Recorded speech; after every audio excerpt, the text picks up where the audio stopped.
Hello and welcome to Cartoonist Kayfabe. My name is Jim Rugg. I'm Ed Piscor. I'm Michel FIFFE. Special guest in the house. Before we dive into today's video, I want to point out that Ed and I will be on the road in October at CXC in Columbus, October 6th through the 9th. We will be in Baltimore Comic Con the end of the month, October 28th through the 30th, and I will be at Jacksonville Public Library October 22nd for a comic and zine fest. We are also getting ready to enter October, which is Cartoonist Kayfabe-tober. Here are our drawing prompts. We will be sharing these, of course, throughout our social media. And if you tag us in your post, we'll be sharing some of your drawings. Looking forward to seeing some of the Cartoonist Kayfabe faithful out there interpret some of these. Should be a very fun month watching all those drawings come in.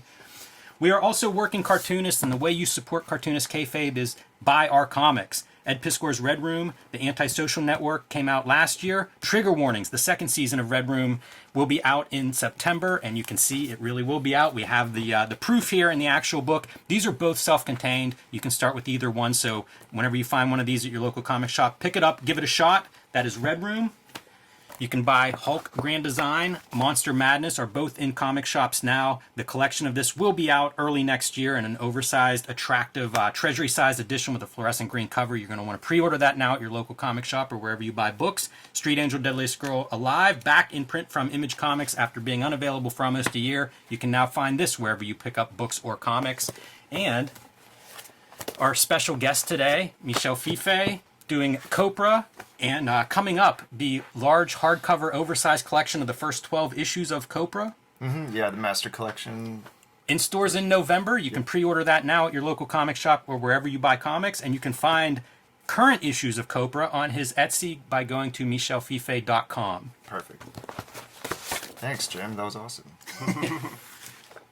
All right, so today we are going to look at the Howard Chaykin interview from the Comics Journal, number 109. This is 1985, I believe, is when this comes out, 1985, 1986 time period. June 1986. A very exciting time for comics. We often talk about 1986, and this issue is loaded. I would recommend this entire issue, but for the sake of only having so many hours in the day, we are going to focus on the Howard Chaykin interview. Yes, and here's what's going to happen, and like in the future with some Cartoonist Kayfabe episodes we're going to do, and we could thank Michel FIFFE for pulling this thing out and you know, forcing us to take a look at a 1986 period Comics Journal magazine. When we started the channel, Wizard issue 1 was the very first episode of Cartoonist Kayfabe, and the idea was telling the story of the speculator boom and bust that we were a part of growing up. You're able to use Wizard as a narrative for that.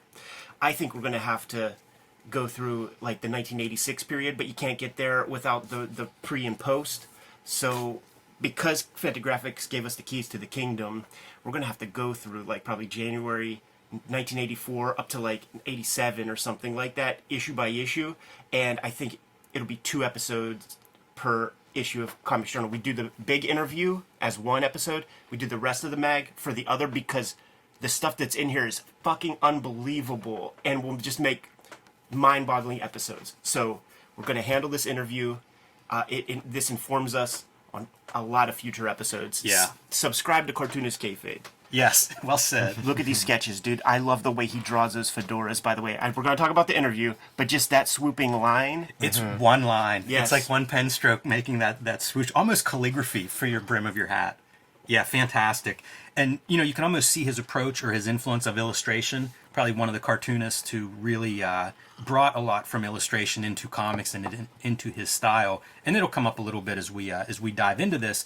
But, Michel, you recommended this when we were talking about things we could talk about. Do you want to start us off? What stood out in this interview? What makes you come back to this interview time and time again? Well, the thing is, just some brief context. Like years before I discovered this interview, I became a Howard Chaykin fan, little by little, you know. Mostly through American Flagg. I discovered that in like a back issue section, and I just fell in love with it. And then I discovered Times Squared kind of through this interview. I saw it in a catalog of Fantagraphics, and I ordered it because I recognized the name and I was interested. But it just hit me at the right time when I was like trying to break in, and I was trying to like juggle my own sensibilities with what the industry standard was. And so that's really talked about here, you know, that sort of dichotomy. And just, it really hit home in a weird way. It was like, my Bible in a way. It was like my textbook. So every time I read it, I just get something new from it. So I do revisit it like often, you know. Yeah, I think it's an interesting time. He's coming up. I think a couple issues of The Shadow has come out, and in the little intro here it says, you know, it's his most recent work, The Shadow, DC's biggest current hit next to Frank Miller's Dark Knight. Which, talk about being stuck in a weird position. You know what I mean? Like you come out with probably his biggest comic up to this point, maybe in his career, and you're overshadowed by The Dark Knight Returns. I think that's in a certain way that's his career in a nutshell, in a certain way, because his stuff, and he sees it, and I think throughout this interview he expresses a little bit of frustration of like knowing that the material is exceptional. He knows he's making exceptional comics, but his comics are always buttressed next to these either flash in the pan kinds of like these du jour comics, you know, your mutant comics, or like another comic of equal caliber is getting a lot of shine because of one sort of cultural piece in these comics that like people really latch on to. Like he's not trying to placate your average, like the average audience with the stuff that he does, and that seems to be a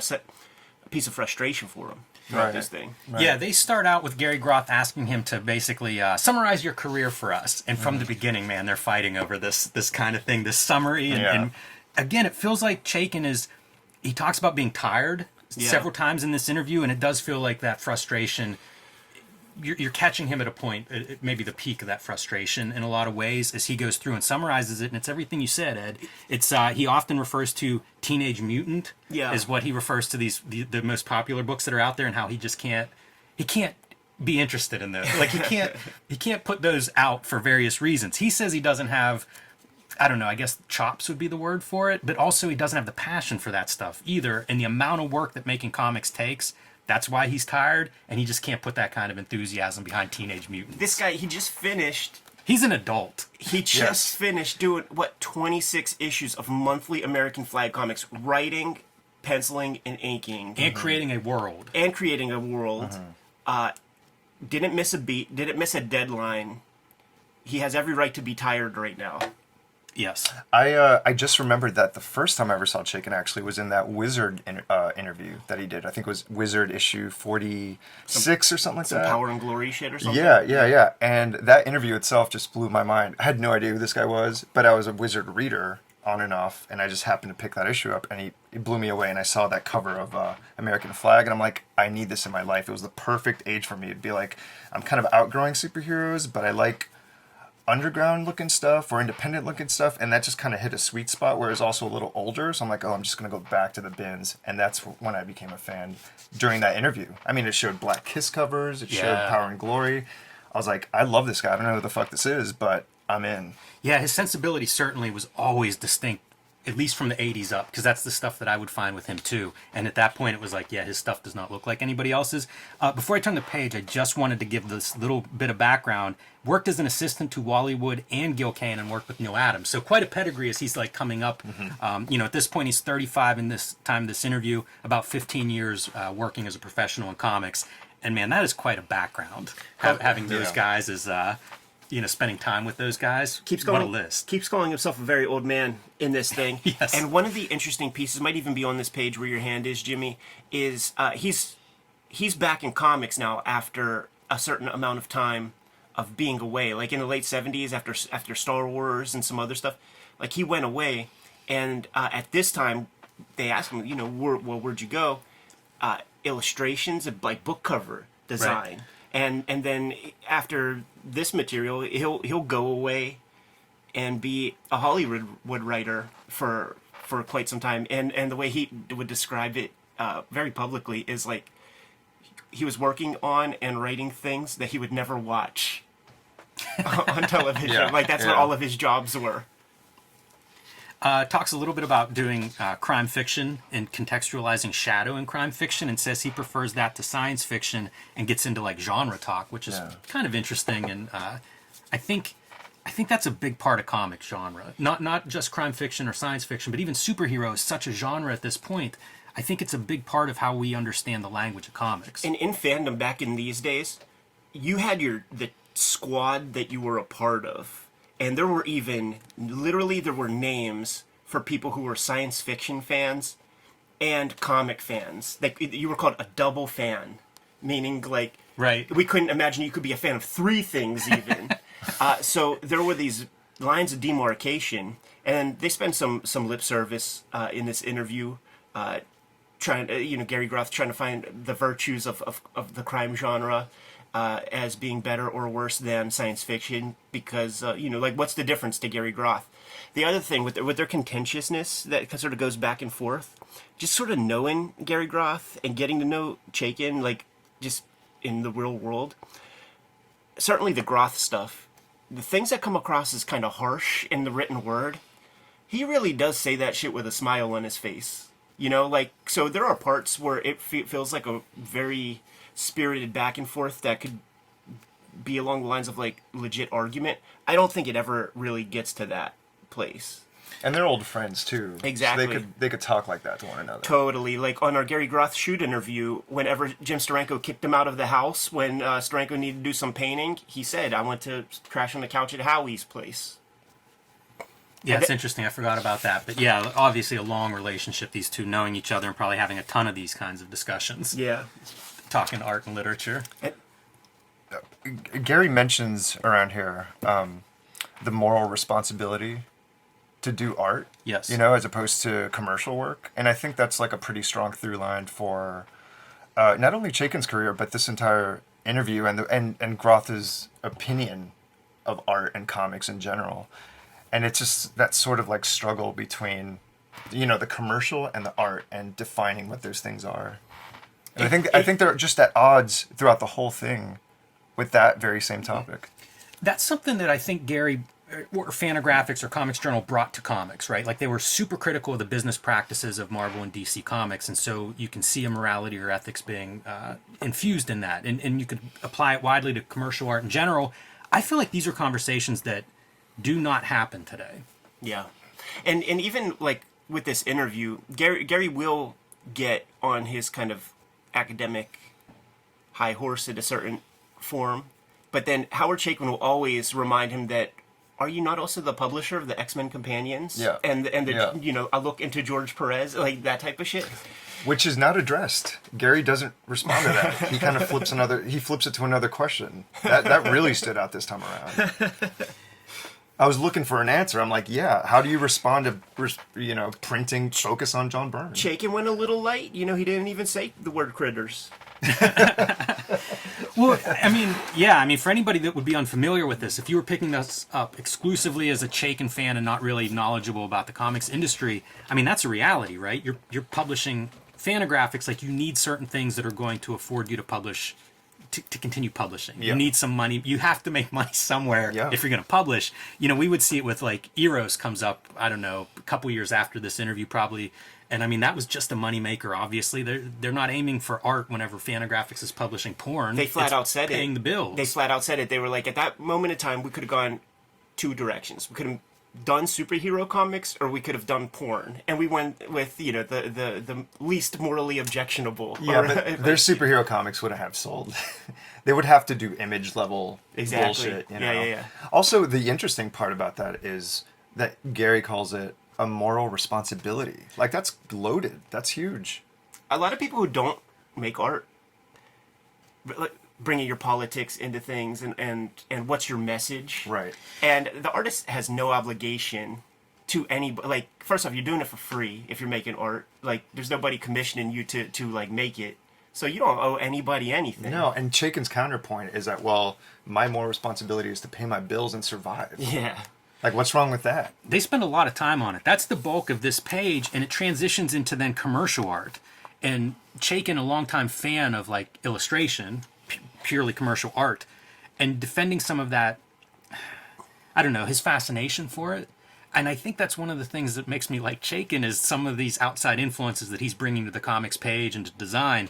But again, like, these are conversations that I just don't see people having anymore. Like, now if you're a successful cartoonist or comic book illustrator, yeah, maybe you'll go do storyboards for some big budget movie, or you'll do concept art, or you'll do covers or posters or who knows what, albums, like, all of those things exist now, and it feels like there's no barrier, there's no conversation about morality and any of this stuff. And I don't know where all those conversations fall away. Like, we just accept, like, the inevitability of real life, or we decide, like, there is no morality. Like, what's the issue? Like, why are those conversations gone? There was just more money floating around, like in the old days. FIFA, you brought it up in your shoot interview about how, like, the concept of, like, selling out has just, like, it's changed. Like, sure, back when the Who was able to sell 1 million records a month or something, they didn't have to have some of their songs on a Ford Taurus commercial. But now, with the music industry being what it turned into, like, it is now a viable income stream to It's just part of the business. It's part of the game right now, man. And so, like, if you are on a specific high horse now, there's probably a trust fund waiting for you, or your wife is a heart surgeon or something like that. There's some financial piece at play that isn't making it paramount for you to bring in an income if you can hold yourself to that kind of high of a standard at this point right now. The internet has basically, I feel like, been the thing to change that conversation and require more kind of income streams, because there's a lot of bootlegging of everything, and you gotta, if you want to make it, you gotta get it in any way you can. Well, do you think like this more responsibility topic that comes from a place of privilege? Yes. Like having a concern for that stuff. Like you said, Absolutely. Yeah. I think that's a thing that's never spoken about. Like, no one really talks about, like, who funded the artists, who produced these masterpieces. It's like, some of them got to work. Dan Klaus has to do CD album covers and to pay the rent. Back in the day, you got to take commercial work. Yeah, for sure.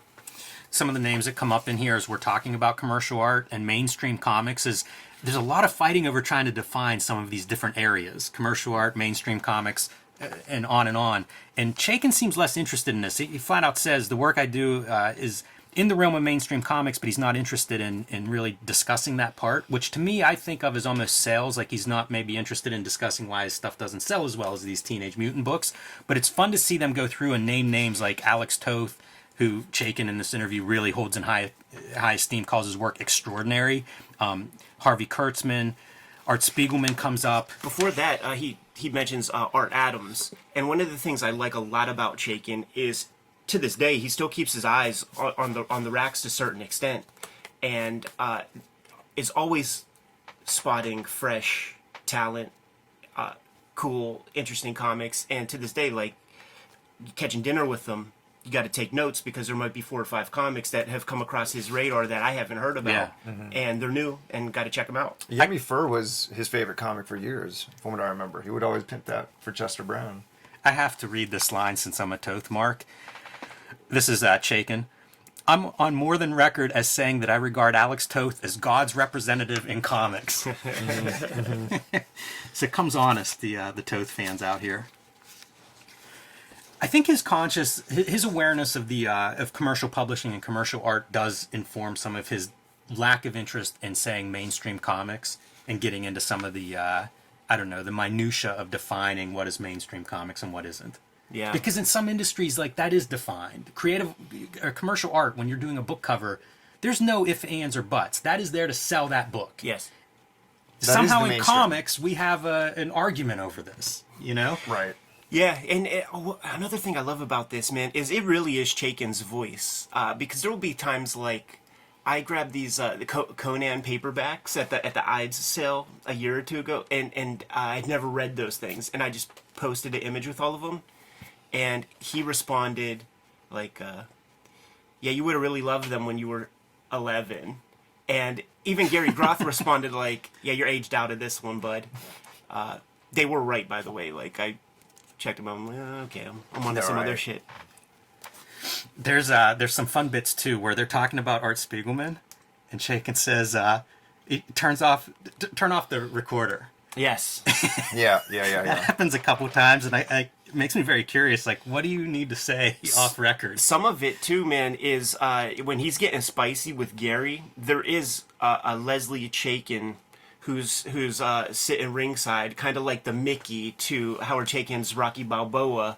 And when Uncle Howie's getting spicy, like, Leslie will chime in and say, "Hey, can you dial it back, and then Chaykin would be like, cut it off. Cut that shit off for a minute. Also, in this realm of like moral responsibility and highfalutin conversations about art, Chaykin is fucking well prepared in this conversation, because it's like, okay, now you brought up Art Spiegelman. Gummo Bubbleman, the dude working at Tops, That's making right. wacky packages and Garbage Pail Kids, that guy. That's right. You know, like Chaykin Yeah. is ready to go, man. This is a great conversation. Well, he knows his shit. You Yeah. know? And he's so reluctant, not reluctant actually, but you could kind of feel that he wants to give Spiegelman his propers, right? He just has to give him, he's like, yeah, you created a good work, right? Mouse is exceptional. But it's like with a grain of salt, he says that. Because he just knows that there's more to it than just that. Does say that he doesn't have the energy to go after the raw crowd. And so then they have to get into like, well, who is your crowd? Or who is the raw crowd? He calls the rock Right. crowd reasonably hostile ersatz intellectuals who feel a profound need to surround themselves with other people's private jokes. That hasn't changed. Not at all, dude. Like the conversations about mainstream comics that came from like indie type people back in the day, online and stuff, you could always feel a little bit of like superiority in their language about even Howard Chaykin comics, by the way. Yeah. It was hostile. Yeah. The two groups of comics readers were really defined themselves, and there was hostility towards the other groups. You know, one were these pseudo intellectuals, and you know the other were like dudes living in their mom's basement still reading Spider-Man. Yeah. And it was like it was hostile between those two groups. But it's the same kind of person, though. That's Right. the thing. One is just academically minded. But you know what? You can make a choice. Like, you can choose to like pay on, like, sell your stuff to the hipster or the flag waving fanboy, and I choose the fanboy. The fanboy feels more honest to me. You know, like the intellectual hipster kid. Well, because it comes from childhood. Like, we lived that life. You kind of have to, like, grow into that other life. It feels And some people do. It feels like artifice. You Yeah, know, in it a feels large like way, a yeah. costume. Sure. And shit, man, you're in NYC, like you see a lot of that. Chaykin says that in terms of his audience, he doesn't think about his audience. He works for himself. That's the move. Is it? Because I feel like we all talk about audience quite a bit. Michelle, you self-publish. You went away from that and come back to it, and the thing I see there is a real close connection to your audience. So I mean, you must think about your audience. Yeah, Well, I think that's part of it, though, these days. That's part of the landscape, right? Like, Chaykin doesn't have to do that. He doesn't have to converse with anyone. He just produces a thing and gives it to a company and then let the company do their job. That's part of my job, though, is to kind of provide customer service and not only that, but just develop relationships with my audience. Sure, that's a different thing than the work. Like, I don't know about you, but like, I'm not consciously like, I think this will sell. And in fact, when you read those kinds of comics, and usually it's in this young adult space right at this very minute, where people are trying to make conscious, like, this will sell in the young adult market. It doesn't, Right. and it reads as pandering horseshit. Right. In this area, though, what I stood think there's out... no way that's limited to young adult. No, Anything that no, goes no. through- That's I just am, an example. I am saying They're that is the trying prime to, example of where I see it the most, because clearly That's a big money maker Raina now. Talgemeyer like set a template, and there's all these like bottom feeders that are like grubbing, and then it's like, you don't. She's so honest with her stuff. It's people who are dishonest with that are like, I'm gonna like create this product, Sure. and it's like, nah, you don't have it. Yeah, I think that distance that Chaykin has with his audience kind of develops his stance on, well, I can't take your opinion seriously. If you like my stuff, great, but you probably also like X-Men, and to him, that's not good. He can't respect that, but that also extends to the company itself, the publishers. You know, if you're producing this kind of work, you can't possibly understand or appreciate or even support what I do. And I just think that's interesting and telling of his relationship with these companies. He goes back to these companies, though. He still works within that framework. So, I don't know. It's an ongoing process. Yeah, work for hire becomes a big extra chunk of this conversation. Yeah. Yeah, this is where he gets into this idea of like comics being a young person's game, at least the mainstream comics. And he being 35 makes him like super old. Talks about dying at age 45, Yeah. but also talks about, you know, being 25 and like burning out, you know, these hot young cartoonists. So interesting perspective on the comics industry from a time that I had no engagement with the comics industry, so I just have to trust when you read these accounts. Well, we have the benefits of retrospect and history, and he mentions names, like Bernie Wrightson. He came, and now at this time, what's he doing? Ghostbusters character designs and stuff, and he's named after name who it's all supernovas, and they price themselves out of comics. They burn themselves out. Like you have to be the superstar by 23, or Right. you're washed up. Yeah, the way the industry just churns out, just devours the talent. Yeah. Yeah, that's man, imagine making comics at this time period, or like being like 20 and breaking in and reading an interview like this. Talk about like a I read cautionary tale or something. I read it 10 years after the fact, but I felt that I was like, oh yeah, you got to draw a specific way. You got to do certain things if you want to break in, if you want to survive. You crack open those old comics too. It's mostly the flaws in the writing in those old comics. Like everybody has like a base level of what is professional draftsmanship, and it's better than so much of like what people could do now. And that's off the top of the dome. That's not you having Google image search and all kinds of stuff. So he does get into this about like the writing of comics is where he sees things lacking more than anything.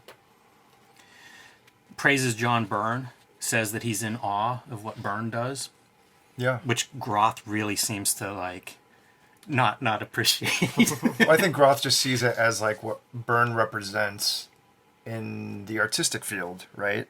Where Chaykin's just like, this guy produces at high volume, high quality for what it is. It's not his bag, but it's sharp looking stuff. And he ties that directly to Byrne's success, which is interesting.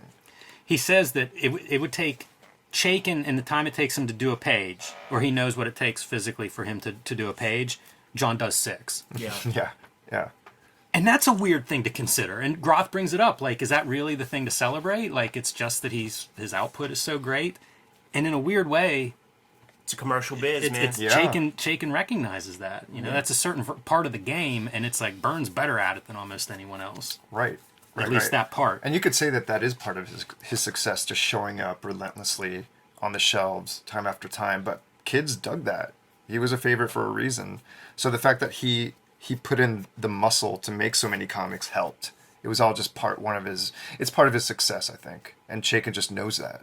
And he knows his own limitations, which is super interesting, because I don't think you hear that very often.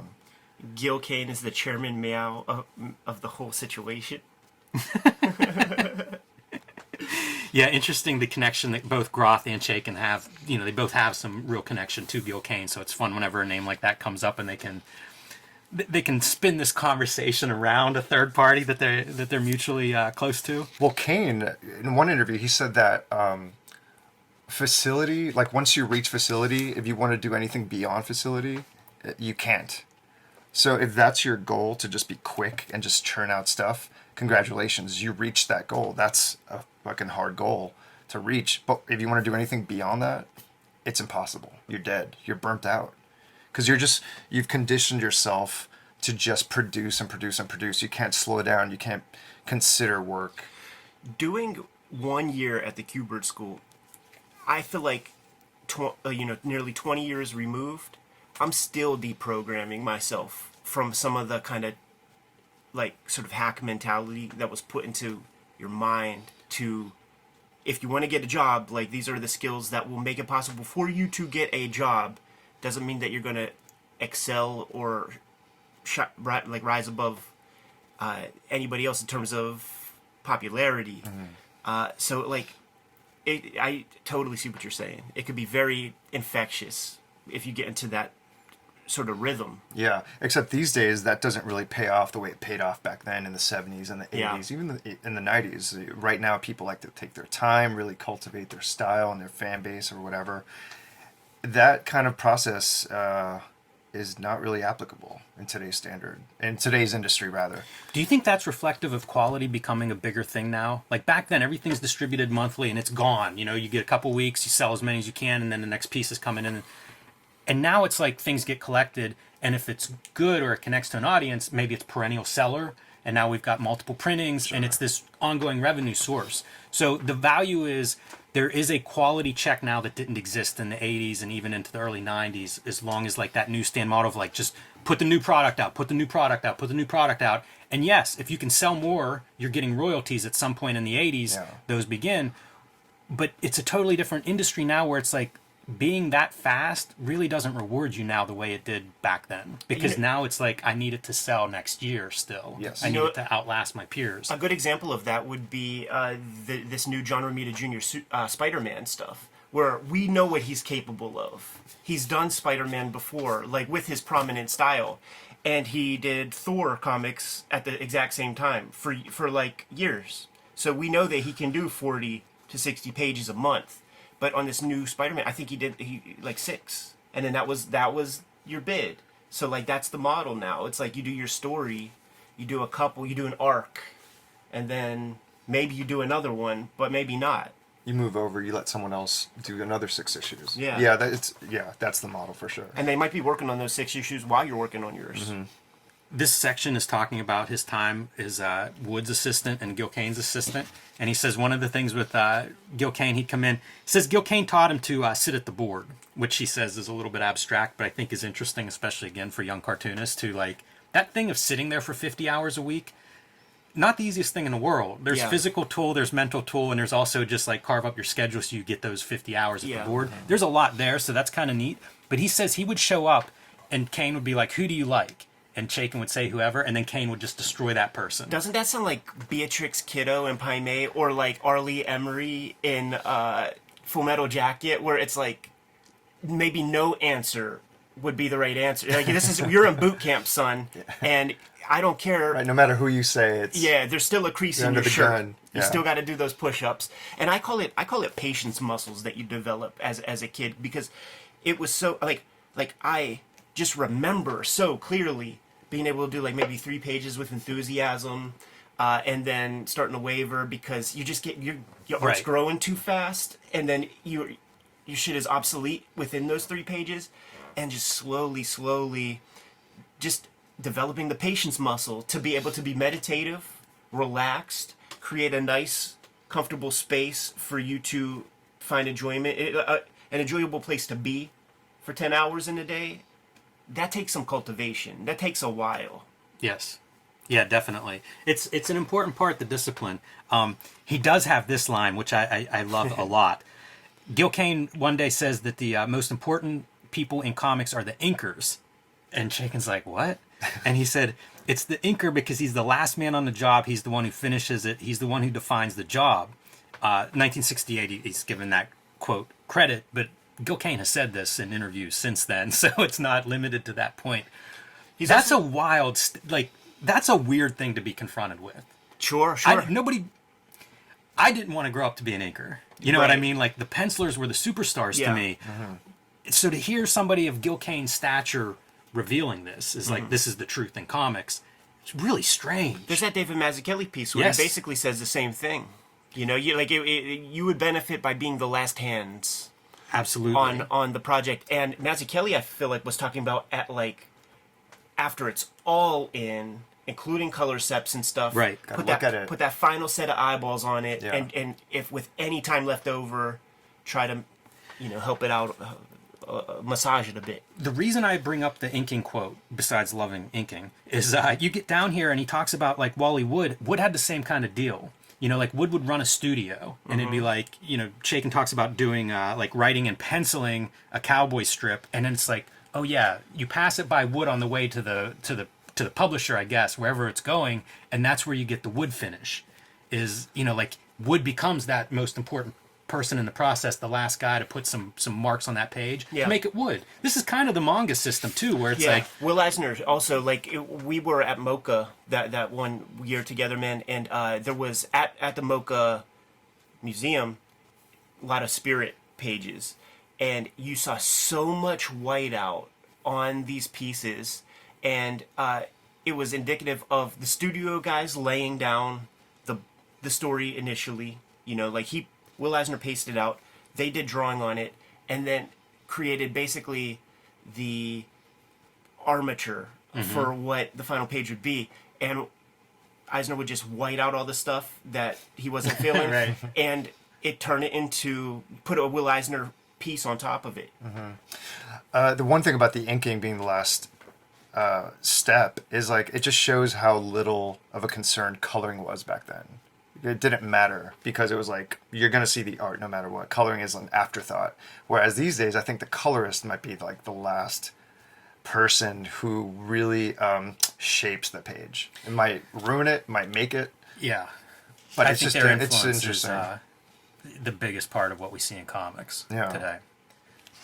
And you know what, like some of the comics that we're going to look at, this week, and things that we've been looking at for a while, I've been becoming more and more impressed with like the Marvel bullpen of colorists, and have been looking at them with a more critical eye thanks to the channel and stuff.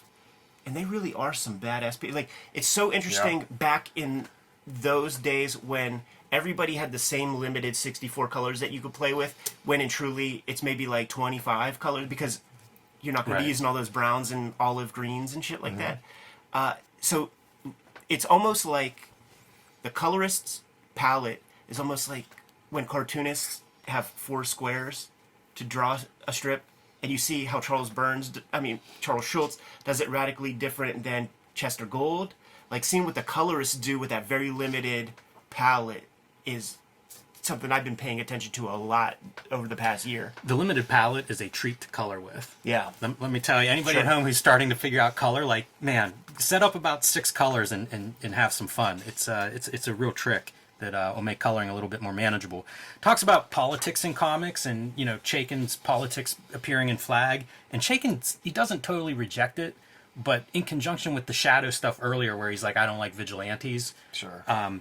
Kind of pushes back a little bit about like how much you can actually get, especially in American Flagg where it's like 28 pages a month. Like, you're not getting much of your politics on that page. You're trying to tell a good story. But also, it's not worth it because the audience, it kind of goes over their head. Yes, and yeah. he recognizes that. Cites an example of one of those. Yeah, like this little piece. Chaykin knew that this was coming when Groth was about to bring it up. So this feels placid to me at this point. Like it feels like we've been dealing with this for our whole lives, but this was like shocking to the readership of the day. Enough for Gary Groth to just start to mention it, and before he got 2 words out, Chaykin knew exactly what he was talking about. Well, it's This is speechifying, right? Cold War era too. Yeah. There's a lot here that I feel like, I don't know, if you're not alive back then, some of it doesn't have the impact it probably had at the time.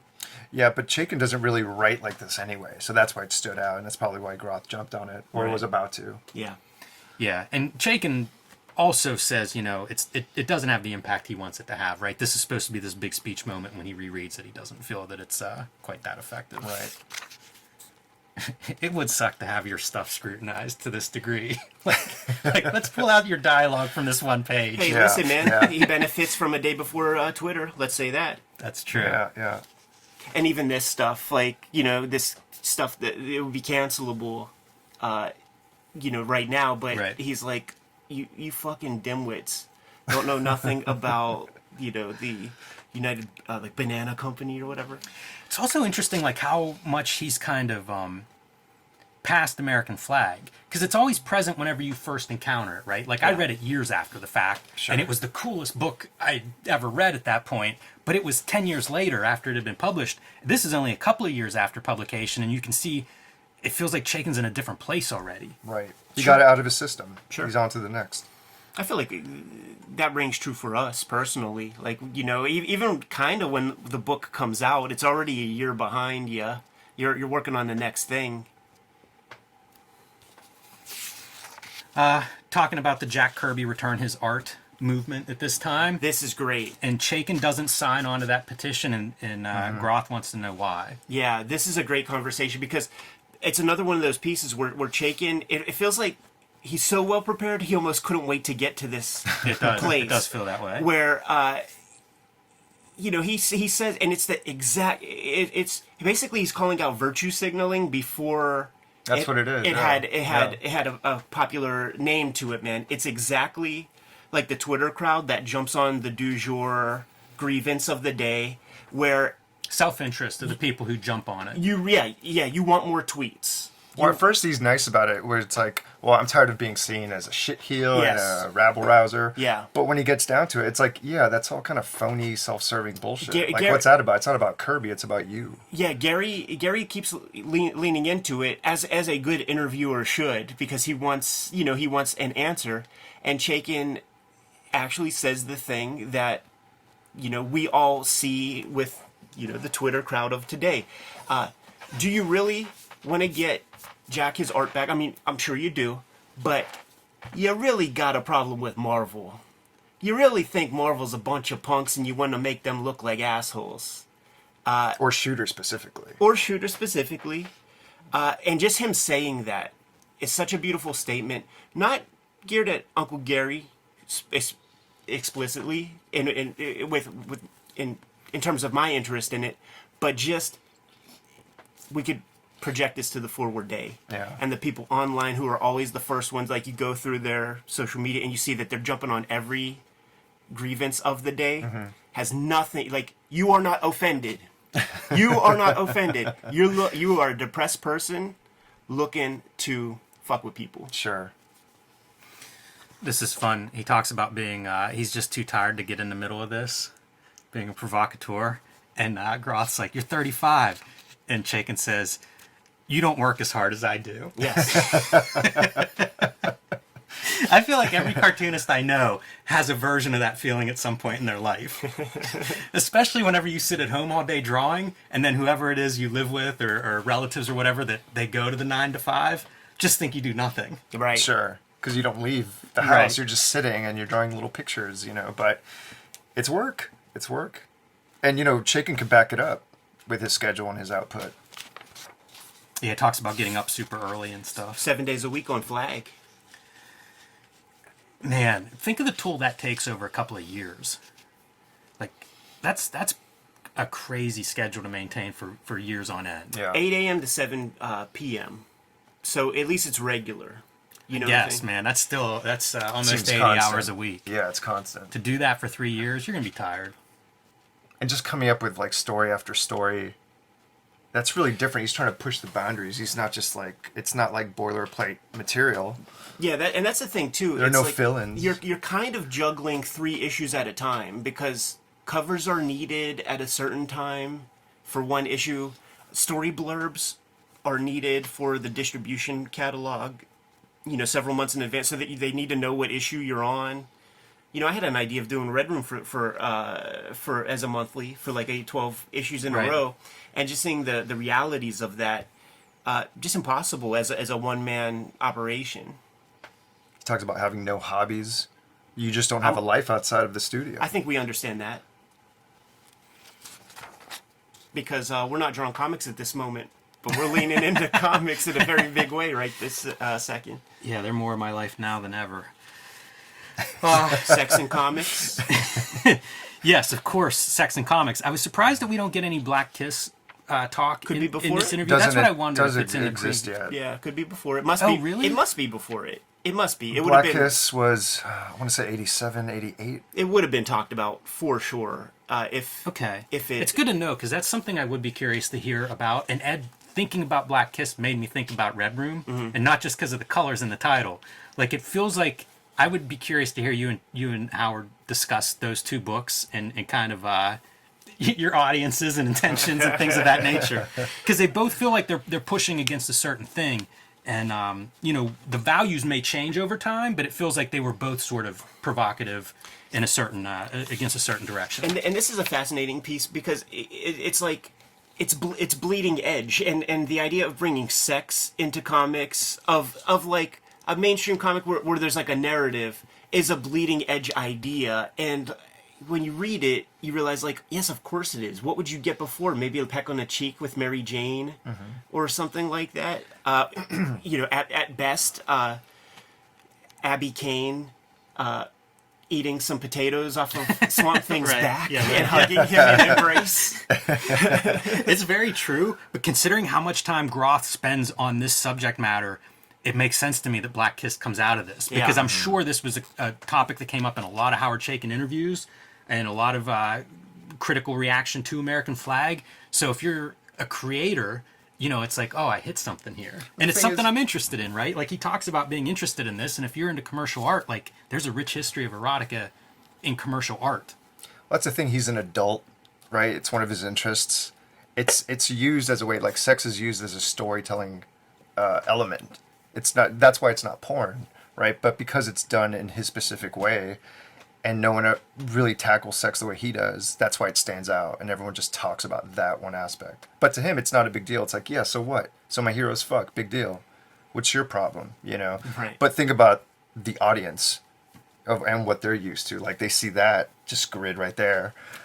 Right, yes. You know, and it's like, holy shit, everyone's mind is blown. Or if Black Hawk gets a blowjob, then, oh my god, that's the most memorable part of Black Hawk. When really it's like an afterthought, like who gives a shit? Yes. Yeah, it's part of what really feels adult about his comics, too, because it is kind of handled in a, here it is, and keep moving, you know? Yeah, it's not a big deal. Nothing to see here. Right. So I think Black Kiss was his doubling down on like, all right, you want porn? Here it is. Just nothing. This is porn. This is a porn comic. Yeah. I think it was a hit. Yeah, I believe I so. think it did well. I think it did, too. That's really funny. One of his more profitable books, I believe. Mm-hmm. Just continuing this conversation, describes some of the, I don't know, the details, the fetish elements as being self-indulgent, and it's like, yeah, of course. Sure. You know, he's the audience. Yeah, draw what you like. Kind of a crazy piece here of this character that Flagg hooks up with that wears a swastika, and it's like, you couldn't get away with any of this now, I don't think. And if you did, it would become like this would be the story of he the does. series and the issue. I mean, he still does shit like that. You know, it's still it's still Chaykin being Chaykin. Yeah. But he's been doing it since like forever, 82 or before. But the problem in a lot of ways, it could come from like isolation of a Yes. and you take it out of Right, there's no context, context, right? and now But they talk about this scene. They talk about They do. It's not out of context as long as you read the interview with it. Sure. Right. And it's interesting to hear Chaykin describe it, right? Because it's mostly like following your dick leading you into trouble, essentially. Sure. Which is again a very adult thing, right? Like, right. so some conversation you're not going to see in a lot of these comics interviews, but applicable to his work and probably one of the more maybe realistic depictions of sex in a weird way. shame comes with the jizz, Yes. and I bet it's the only time the word jizz is used, that it not referring to Robert Crumb comic of yore. Or the comic Jizz. Right, exactly. That's Published what I'm by saying. Fantagraphics. Do you remember that? Oh, that wasn't Crumb. The Crumb might have had something like that, but there was a series called Jizz. Do you remember that? Yeah, it was concurrent with Gasm, I think. Not published by the same publisher, but I think it was the same time frame when they were both coming out. Jizz and Which would be Gasm. like, what, the dirty version of heavy metal or something? Hey, I have to point out, Dan Of course. Rain Ness, one of my favorite 80s black and white cartoonists, and it's amazing to see a full-page ad. Yeah, but the fun doesn't stop there, because you could just flip, and then you get. I know we got full runs of Stark Future from Aircell Comics. Dude, a lot of... This is in the teens, right? It might even be 20 issues worth of Stark yeah. Future have been published. One of the long-running 80s black and white books. I might have 2 runs of it. This is the first Chaykin comic I ever read. Time Outside of to- the interview, yeah, this was an American Flag special that led into Times Squared, right? Where it was like, this is like a backdoor pilot, sort of. And I just picked it out randomly, and I'm like, yeah, this is awesome, So this image right here is, I don't know, holds a very special place in my heart. Yeah.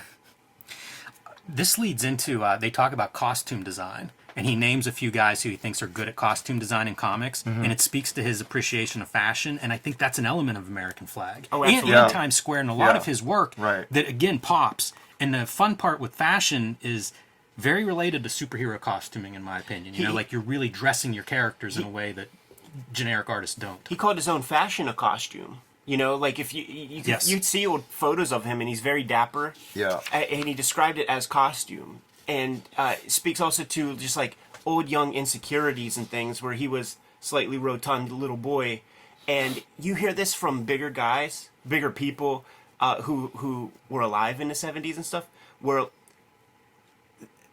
you had to go to the big and tall store to get certain things, and nobody cared about you in terms of fashion. It was almost like such a niche part of civilization that like Gucci ain't spending much time thinking about how to dress you, you know? And like in old hip hop, like dudes would talk about like you had to go to Dapper Dan because you could not look fresh if you were, you know, morbidly obese.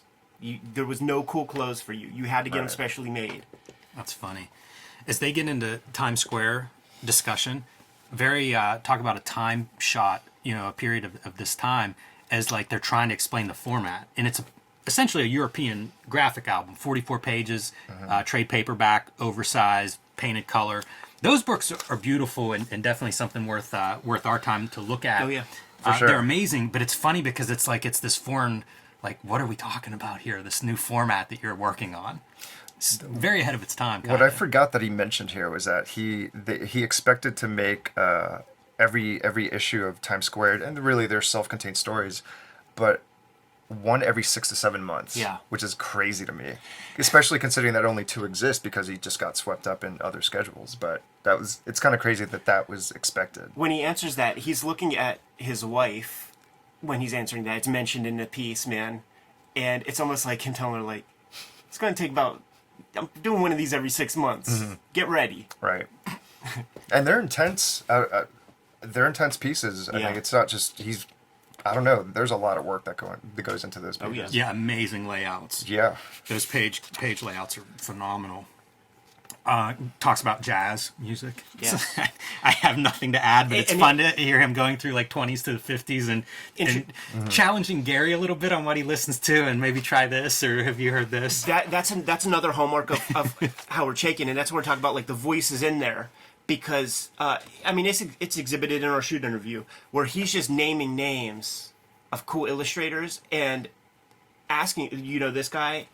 No. Oh my God, you got to check out. And he's not dismissive, and he's not like, it's not that thing like, oh my God, you don't know this. Right. He's like, dude, you got to check this out. Sure. Like, this shit is so cool, man. And it informs this and this. Like, he's real rad about it. Yeah. Yeah, so the back end of this interview, it's all pretty much just Times Squared character pieces, just kind of what he's been working on. It's his main character, Maxim Glory. Talks about this idea that he thinks he'll find it more difficult to make a good living in comics going forward. Yeah. And his reasons for that is that the material it sells generates more of that material. So now we've got, you know, let's do 2 Teenage Mutant books. Let's Sure. do 4. Let's do 8. Man, is that prophetic. Yes. Sure. And I suppose it's already happening here, but corporate. like it really does come to dominate when we get into like the 90s wizard conversations. It's like at that point it's totally manifested. Yeah. Like that is the model. Yeah, and it's no different than any other form of pop culture. Sure. You know, I mean, it's what would Roger Corman be if there wasn't like these like big things that he could do his ersatz versions of, or 8 Friday the 13th movies. Like, you have your tentpole, and then you have bottom feeders. It almost goes back to that young adult. Like, you got the big one. Now let's have a bunch of little ones to try to just nip at the heels. Whatever the audience wants, man. If you can make it sell, sure. Absolutely. He And give just- them some more. Yeah, Chaykin just identifies that he can't be a part of that, at least not in quote-unquote mainstream comics. And there's an old conversation we had with where people were talking about they knew Martin Goodman when he was publisher of Marvel, and the whole model was throw some spaghetti at the wall. If one of these things is hitting, we're doing 6 next month of whatever that thing is. Yeah. Yeah. Yeah, it's not new to X-Men. No, and it's not new to comics. This is talk on work for hire. Yes. And Chaykin's fine with it as long as you know what you're getting going in, essentially, is my takeaway from that spin. Groth is pretty critical, and they go back and forth a bit. Even Groth pulling out Frank Miller as being critical of work for hire, and it's like, dude's filming Batman, Gary. You're right. Yeah. Come on. I don't think Miller was ever really against work for hire. I think he knew that. He was probably against something else, and it just got folded into that argument.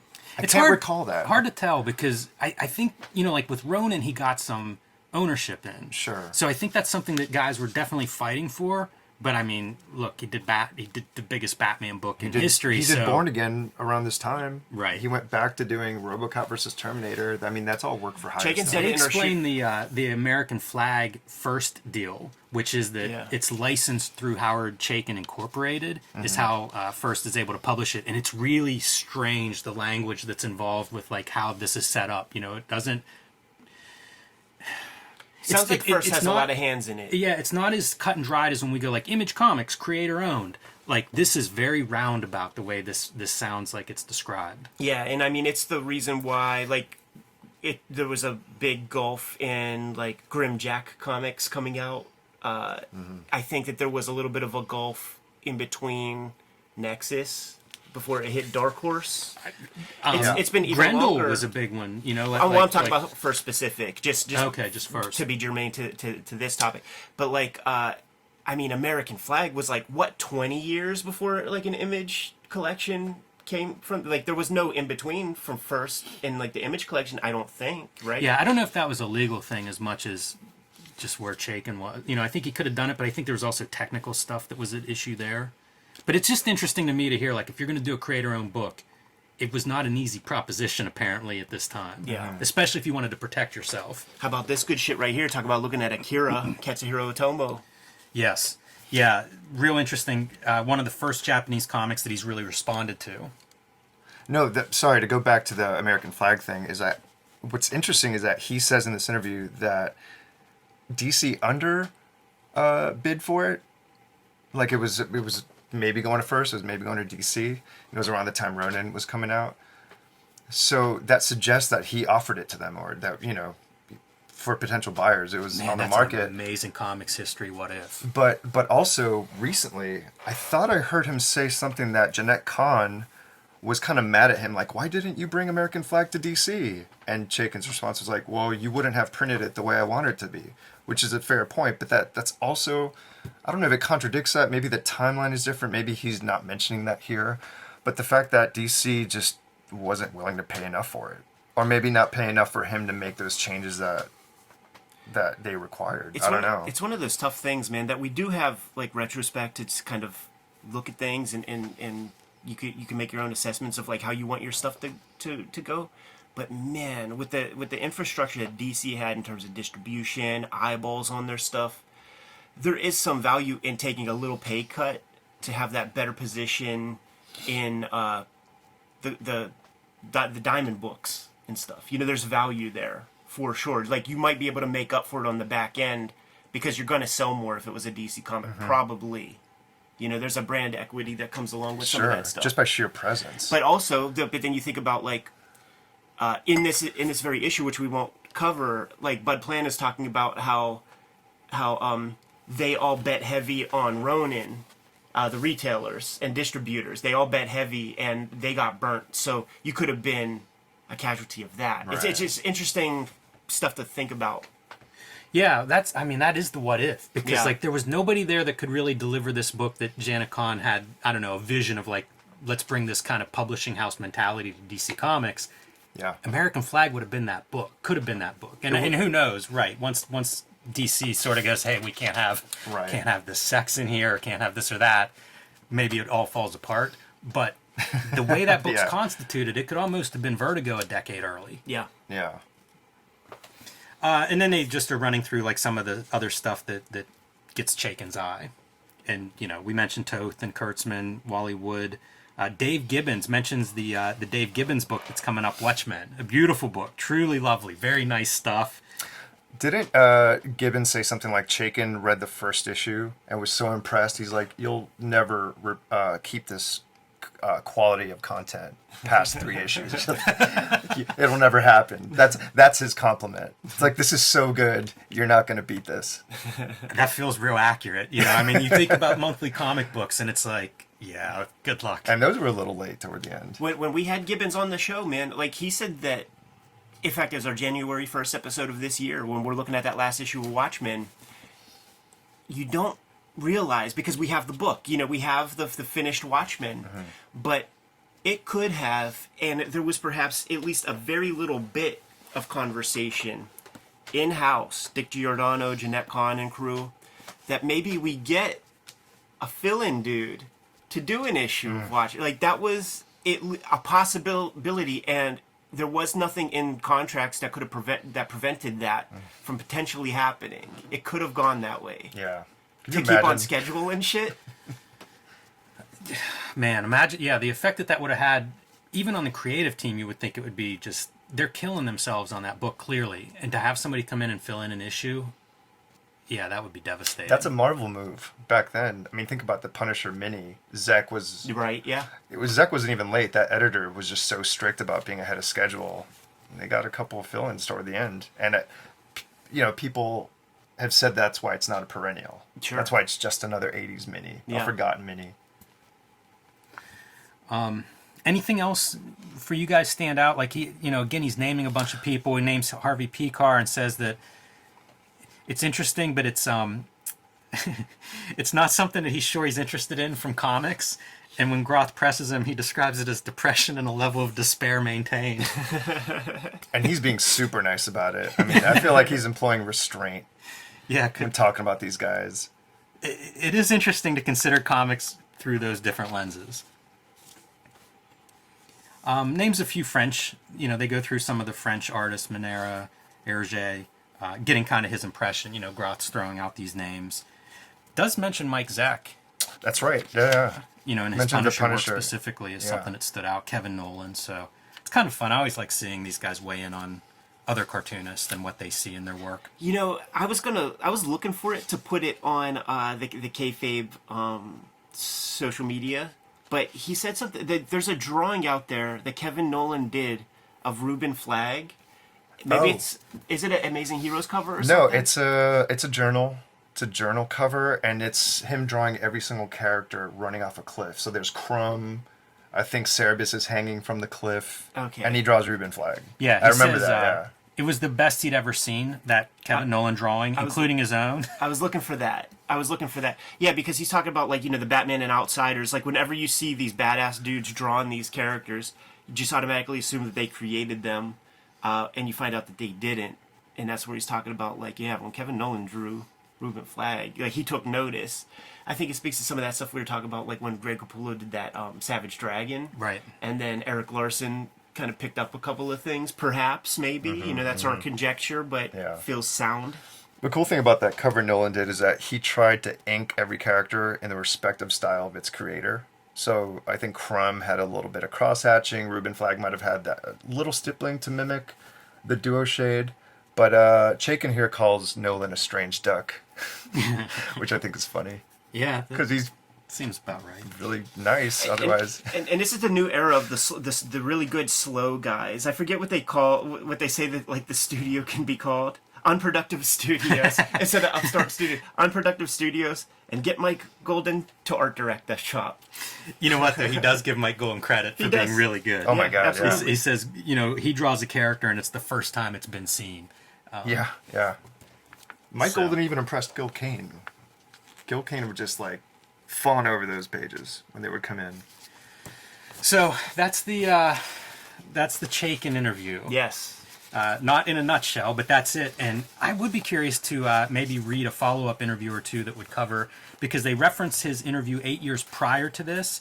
And we could do that one. And I would love to read a Black Kiss, a post-Black Kiss kind of conversation, because, I mean, imagine that may be his swan song before he takes his little Hollywood break. It's been a long time since we cracked open a TCJ interview. Michelle, I want to thank you so much for suggesting this, because this puts the battery in the back.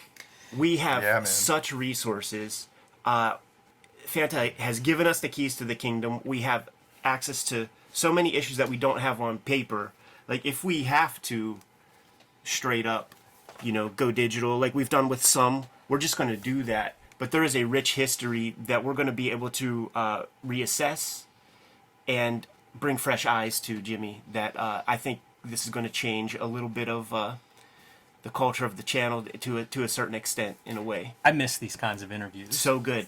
I feel like reading this and just it reminds me of reading tons of comics journals early on in my life. Yeah. And it's such an inspiration, I think, for what I want to do here at Cartoonist Kayfabe, because, like, these are conversations that, like, they weren't taking place anywhere else. No. Like let's talk about the industry. Let's talk about comics as art. Let's get into all of this stuff. This is a great interview. It's as close to a legit trade magazine or journal, if you will, that the comic industry has ever had.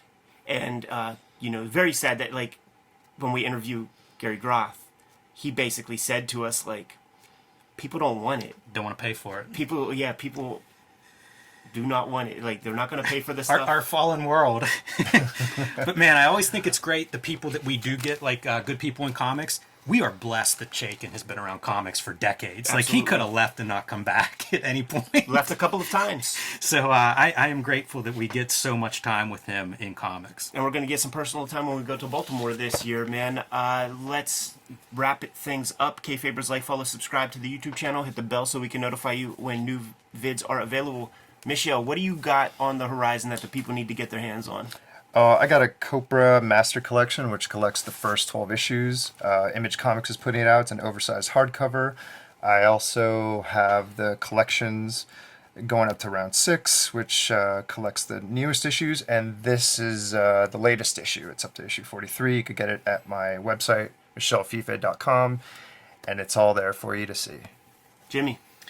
You can pick up Hulk Grand Design Monster Madness in comic shops everywhere right now. Complete retelling of the 60-year history of the Incredible Hulk. An oversized collection is on its way. It will be out first thing next year, so pre-order that wherever you grab books. Street Angel Deadliest Girl Live. Available again in comic shops and bookstores everywhere from Image Comics.